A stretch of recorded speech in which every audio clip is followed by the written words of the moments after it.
உலகம் எனக்கென்றும் விளங்காதது, உறவே எனக்கென்று விளங்கானது.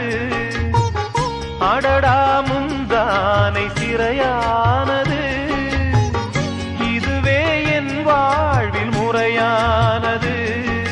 பாறை ஒன்றின் மேலே ஒரு பூவாய் முளைத்தாயே, உறவுக்கு உயிர் தந்தாயே. நானே எனக்கு நண்பன் இல்லையே, உன்னால் ஒரு சொந்தம் வந்ததே. என்னைத்தானே தஞ்சம் என்று நம்பி வந்தாய் மானே. உயிர் பூவெடுத்து ஒரு மாலையிடு, விழி நீர் தெளித்து ஒரு கோலமிடு. என்னைத்தானே தஞ்சம் என்று நம்பி வந்தாய் மானே.